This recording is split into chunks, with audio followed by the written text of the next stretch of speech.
आपणास माहिती आहे, विधानसभेच्या शेवटच्या दिवशी मी विधान परिषदेत सावली रेस्टॉरंट अँड बार या बारमध्ये डान्स बार चालतो आणि 31 मे 2025 रोजी पोलिसांनी या डान्स बारवरती कारवाई केली होती।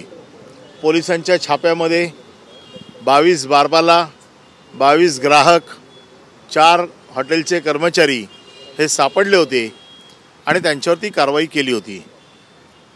मी आज एवढ्यासाठी आलो आहे की ह्या डान्स बारवरती, ह्या बारवरती यापूर्वी देखील डान्स बार चालवल्यामुळे जो डान्स बार हा महाराष्ट्रात बंदी आहे, परंतु हा बारचा संबंध हा गृहराज्यमंत्री योगेश कदम यांच्याशी आहे आणि ह्या बारचा परवाना हा योगेश कदम यांच्या मातोश्री ज्योती रामदास कदम यांच्या नावाने आहे। मला हे समजून घ्यायचं होतं पोलिसांकडनं की आतापर्यंत ज्या बारवरती वारंवार रेड होत आहेत, तरी देखील ह्या बारवरती कुठल्या प्रकारची कारवाई केली गेली हे समजून घेण्यासाठी मी आज इकडे आलो होतो। परंतु अजूनही पोलिसांनी परवानाधारकावरती कुठल्याही प्रकारची कारवाई केली नाही। आज बरोबर 2 महिने या छाप्याला झालेले आहेत। 2 महिन्यानंतर देखील पोलिसांनी कुठलीही कारवाई केलेली नाही। याचा अर्थ असा आहे की पोलीस हे दबावाखाली आहेत, गृहराज्यमंत्र्याच्या दबावाखाली असल्यामुळे या बारवरती परवानाधारकावरती आजपर्यंत कुठलीही कारवाई झालेली नाही। आणि म्हणून हे समजून घेण्यासाठी ज्या डान्स बारवरती वारंवार छापे पडत आहेत, गृहराज्यमंत्र्याशी संबंधित डान्स बार आहे, हे गृहराज्यमंत्री वेगवेगळ्या डान्स बारवरती रेड करण्याच्या सूचना देत आहेत आणि सांगतायत, त्यांचे मी इंटरव्ह्यू बघितलेले आहेत की महाराष्ट्रात मी डान्स बार चालू देणार नाही। एका बाजूने डान्स बार चालू देणार नाही असे इंटरव्ह्यू द्यायचे आणि दुसऱ्या बाजूने डान्स बार स्वतःच्या आईच्या नावाने चालवायचा, त्याला समर्थन, त्याची पाठराखण या महाराष्ट्राचे उपमुख्यमंत्री एकनाथ शिंदे हे करतायत, ज्यांनी धर्मवीर पिक्चरमध्ये केवळ डान्स बार चालतात, महिलांना त्रास होतो, महिलांचा अवमान होतो म्हणून डान्स बार फोडल्याचं चित्रीकरण, आणि ते त्यांनी विधानसभेत अगदी गर्वाने सांगितलं होतं की मी अशा प्रकारचे डान्स बार फोडलेत। म्हणजे एका बाजूने महिलांना त्रास होतो, लाडकी बहीण योजना असं म्हणायचं, आणि दुसऱ्या बाजूने महिलांना डान्स बारमध्ये नाचवायचं आणि त्या डान्स बारमध्ये नाचवणाऱ्यांना एकनाथ शिंदेंसारखे महाराष्ट्राचे उपमुख्यमंत्री अभय देत आहेत, संरक्षण देत आहेत। ही शर्मेची गोष्ट आहे। मी पोलिसांकडे आज या डान्स बारमध्ये पंचनाम्यामध्ये लिहिलेलं आहे की त्याचं चित्रीकरण झालेलं आहे, त्या चित्रीकरणाचा व्हिडिओ देखील माहितीच्या अधिकारात, आणि मी आमदार म्हणून मला जे काही अधिकार दिलेले आहेत त्या अधिकारामध्ये मागितलेला आहे। अजूनही त्यांनी असं सांगितलेलं आहे की आमचा तपास चालू आहे। या साध्या क्षुल्लक गोष्टीला जे उघड सत्य आहे त्याला 2-2 महिने पोलीस तपासाला लावत आहेत आणि कुठल्याही प्रकारची कारवाई करत नाही आहेत। याचा अर्थ असा आहे की पोलिसांवरती प्रचंड दबाव आहे।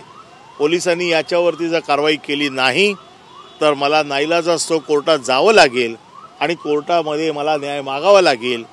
पोलिसांच्या दबावाला किंवा राज्यकर्त्यांच्या दबावाला पोलीस बळी पडत आहेत।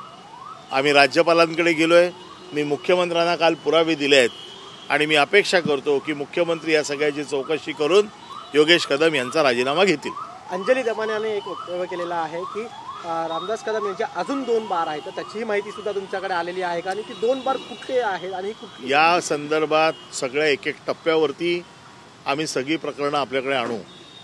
यांची दुष्कृत्य फक्त डान्स बार पुरताच नाही आहेत, आमच्याकडे आता बरीच माहिती येते, वेगवेगळी दुष्कृत्य, आणि हे मंत्रिपदाचे, कारण ह्यांचे वडील जेव्हा मंत्री होते त्यावेळेची दुष्कृत्य, आता हे योगेश कदम मंत्री आहेत त्यावेळेची दुष्कृत्य, ही टप्प्याटप्प्याने आम्ही पुराव्यानिशी आम्ही योग्य वेळी बाहेर काढू। आणि आता बघा पुढे हळूहळू असे कसे प्रकरणं बाहेर येतात ती। सावली बार हे बेकायदेशीरपणाने उभारण्यात आलेला आहे का, किंवा त्याच्यात महानगरपालिका काही अजून कारवाई करणार आहे का, डेमोलेशन वगैरे? मी सावली बारच्या बेकायदेशीरपणाबद्दल काही बोललेलोच नाही आहे, परंतु सावली बारमध्ये जे बेकायदेशीर कृत्य चालू होतं, रेस्टॉरंट अँड बारच्या नावाखाली तिथे डान्स बार चालू होता. डान्स बार ह्या महाराष्ट्रात बंदी असलेली गोष्ट आहे. महिलांसाठी लाजिरवाणी गोष्ट आहे. महाराष्ट्रात असंख्य कुटुंब या डान्समुळे देशोधडीला लागलेली आहेत. स्वर्गीय आर पाटलांनी हा डान्स बार बंद केला होता, कारण महाराष्ट्रातल्या तरुणांना देशोधडीला लावण्याचं काम या डान्स बारने केलं होतं. आणि म्हणून अशा बंदी असलेल्या बार स्वतः गृहराज्यमंत्र्याच्या घरातल्या व्यक्तीच्या नावाने चालतो, हे महाराष्ट्रासाठी शर्मेची गोष्ट आहे. आणि शेवटचा प्रश्न, रामदास कदम यांनी म्हटलेलं आहे की तिकडे फक्त ऑर्केस्ट्रा चालायचं, कुठलंही अशी कृत्य चालायचं नाही. परत पुन्हा मी सांगतो, पोलिसांनी जो काय छापा टाकलाय, पोलिसांच्या पंचनाम्यामध्ये सगळ्या गोष्टी नमूद केल्या आहेत. 22 बारबाला तिथे अटक झालेल्या आहेत. 22 बारबाला काय ऑर्केस्ट्रासाठी नव्हत्या. ऑर्केस्ट्राचा नियम असा आहे, तिथे स्टेज असतो, 5च फक्त गायिका तिथे कायदेशीर मंजुरी आहे, त्यांना लायसन असतं आणि त्या स्टेजच्या खाली उतरत नाहीत. जे व्हिडिओ चित्रीकरण केलं आहे, ज्याच्यामध्ये लिहिलेलं आहे की बारबाला नाचत होत्या, पैसे उडवले जात होते गिरायकाकडनं, अश्लील हावभाव केले जात होते आणि त्या अश्लील हावभावांना त्यांचे कर्मचारी प्रोत्साहन देत होते, हे पंचनाम्यामध्ये लिहून आलेलं आहे. हे काय माझं स्टेटमेंट नाही. आणि हे सगळे पंचनामे पोलिसांकडे आहेत आणि पोलीस तरीही म्हणत आहेत की आम्हाला तपास चालू आहे, आम्हाला त्याचा वेळ लागणार आहे. आज काय बोलणार पोलिसांसोबत? मी पोलिसांकडे काय कारवाई आपण केलीत परवानाधारकांवरती याची मागणी केली होती की नेमकी आपण काय कारवाई केली. मुख्यमंत्र्यांकडे तुम्ही गृहराज्यमंत्र्यांचं पद हे राजीनामा देण्यासाठी तुम्ही मागणी करताय? मी तर मागणी करतोच आहे आणि ही मागणी केलेलीच आहे. मी राज्यपालांकडे देखील केलेली आहे आणि मी मुख्यमंत्र्यांकडे देखील केलेली आहे. आणि जोपर्यंत याचा निकाल लागत नाही तोपर्यंत मी हे सतत काम करत राहणार आहे. काल तुमच्याशी सदा कदम हे देखील भेटलेले आहेत, काय चर्चा झाली होती काल? सदा कदम हे माझे मित्र आहेत. आम्ही एकाच धंद्यातले आहोत आणि त्या धंद्यातल्या काही गोष्टींसाठी आम्ही नेहमी वारंवार भेटत असतो. त्यातली एक भेट आहे ही. हिंदीमध्ये मालेगांव प्रकरणाचा निकाल लागलेला आहे, कसं बघा निकालाकडे? पहला आज आपको मालूम है कि सावली रेस्टोरेंट एंड बार पे 31 मई 2025 को रेड हुई थी. इस रेड में 22 बारबाला, 22 गिराइक और 4 कर्मचारियों को अरेस्ट हुई थी. बार डांस बार ये महाराष्ट्र में बंदी है और महाराष्ट्र के गृह राज्य मंत्री इनकी माँ के नाम से ये डांस बार चल रहा था. ये जो परमिट है उनकी माँ के नाम से है और माँ के नाम से डांस बार चलाना ये महाराष्ट्र के लिए शर्मनाक बात है. इसलिए मैंने आज मांग की पुलिस से कि आपने परमिट होल्डर के ऊपर क्या कार्रवाई की, क्योंकि इस बार के ऊपर 2 साल पहले मतलब मई और जून अगस्त में ये 2 बार पहले इसके रेड हो चुके हैं. तो इसका मतलब ये है कि ये हैबिचुअल ऑफेंडर है और ऐसे लोगों पे जो इनके नाम से परमिट है, ऐसे परमिट वाले लोगों के ऊपर क्या कार्रवाई हुई है ये जांचने के लिए, ये मैं पूछने के लिए यहाँ पर आया हूँ. इस डांस बार के जो पंचनामे जिसकी जो रेड के पंचनामे थे, उस पंचनामे में ये लिखा था कि इस डांस बार के जो लड़कियाँ नाच रही थी, जहाँ पर पैसे उड़ाए जा रहे थे, जहाँ पर अश्लील हावभाव हो रहे थे, उसकी वीडियो शूटिंग हुई है. वो वीडियो शूटिंग की एक कॉपी राइट ऑफ इंफॉर्मेशन के तहत मांगने के लिए मैं यहाँ पर आया था. पुलिस ने ये कहा है कि वो कॉपी हमने सीलबंद करके कोर्ट में भेजी है, वो कोर्ट में हम चार्जशीट के टाइम पे दे देंगे. मेरा ये कहना है, मैं पुलिस में ये पूछने आया हूँ कि 2 महीने इस घटना को घटे हैं और ये कोई रॉकेट साइंस नहीं, ये तो ओपन एंड शट केस है. जिस केस में जिसके नाम से परमिट है उसका नाम लिखा हुआ है और कार्रवाई हुई है.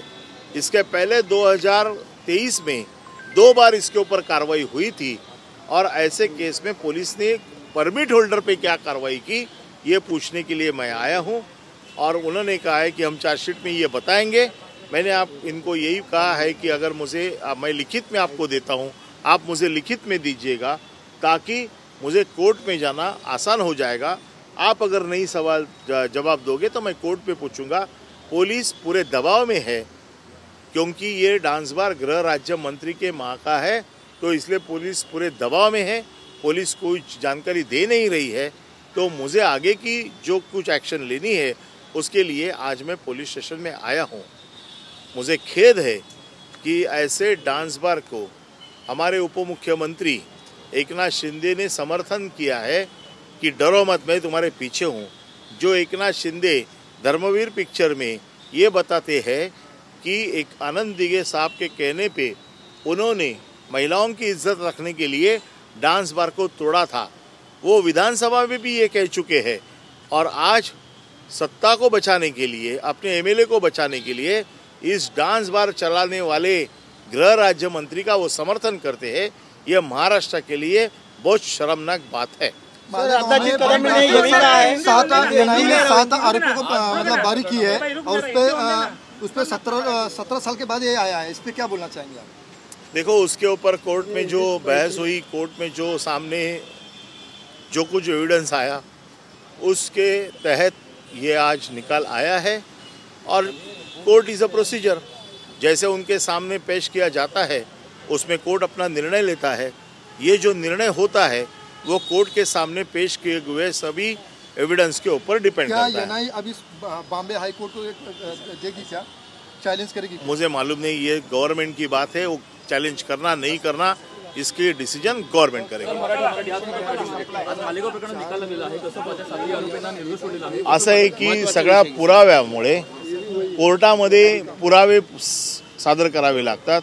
ज्या पुराव्यांच्या आधारावरती कोर्ट निकाल देत असतं, जे पुरावे सादर झालेले आहेत त्याच्या आधारावरती कोर्टाने आज सगळ्यांची निर्दोष मुक्तता केलेली आहे आणि कोर्टाच्या समोर जे काही गोष्टी जातात त्याच्या आधारे या सगळ्या गोष्टी होत असतात। आधी 7 निकाल लागला, त्यामध्ये निर्दोष सोडला, आताही निर्दोष सोडला, कसं पाहता एकंदरीत? ज्या अर्थी आपण केस व्यवस्थित जर मांडू शकलो नसू किंवा कोर्टामध्ये सत्यता समोर आली असेल त्या हिशोबाने कोर्टाने निर्णय घेतलेला आहे। कोर्टाचा निर्णय हा कोणी चॅलेंज करू शकत नाही। सरकार ठरवलं काय करायचं ते। धन्यवाद।